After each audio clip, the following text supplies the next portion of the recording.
Prema spoznajama moderne medicine, kao glavni uzrok u pozadini svih bolesti je kronični stres. Stres je uzrok nedetektabilnih, kontinuiranih upala organizma, upala niskog stupnja.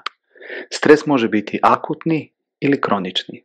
Akutni stres je kada nas nešto prestraši, recimo vozite auto, neka divlja životinja najednom pređe preko ceste i to je stanje u kojem doživljavamo akutni stres.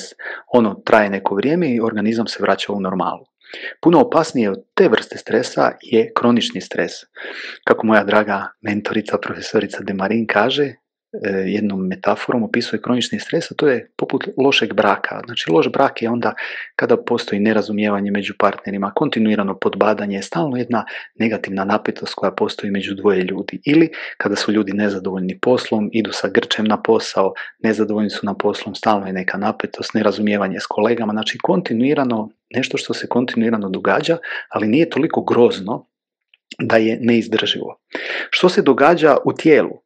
U tijelu se kod aktivacije stresa aktivira područje mozga koje se zove amigdala.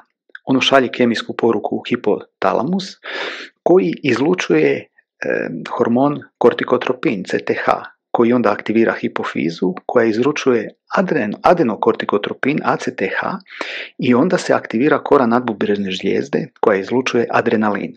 Adrenalin ulazi onda u organizam i takozvani aktivira simpatički živčani sustav ili ono što se pojednostavljeno kaže bori se ili bježi stanje organizma u kojem se sužavaju zjenice, napinju se mišići, znači ulazimo u jedno stanje napetosti u kojem ćemo se ili boriti ili ćemo pobjeći da bi se spasili. Znači to je ono što se događa kada se aktivira stres. Organizam u tom stanju ne može dugo trajati, ne može dugo postojati jer takvo stanje jako iscrpljuje. I zato se aktivira adaptacijski odgovor organizma izlučivanjem kortizola. I kortizol organizam onda vraća u ravnotežu. Kada je taj proces stalno ponavljajući, kada je on kronični, dolazi do disbalansa adrenalina i kortizola i povećava se količina proupalnih citokina i organizmu se povećavaju upale niskog stupnja. Znači, upale niskog stupnja koje su nedetektabilne, znači ne možemo sa toplomjerom shvatiti da je, povišena temperatura, one su nedetektabilne, ali one slabe imunitet.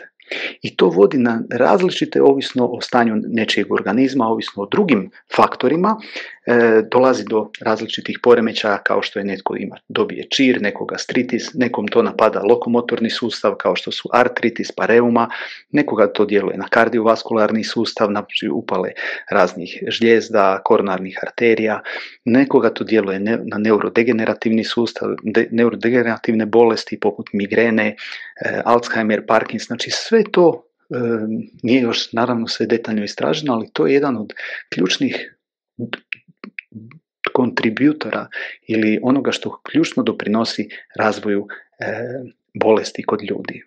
Gdje je sve to počelo? Znači, cijeli taj proces je počeo sa kroničnim stresom. Početak procesa je kronični stres.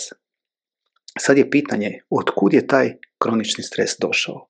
I u tibetanskoj neuroznanosti ću potražiti odgovor i podijeliti ga s vama u sljedećoj poruci.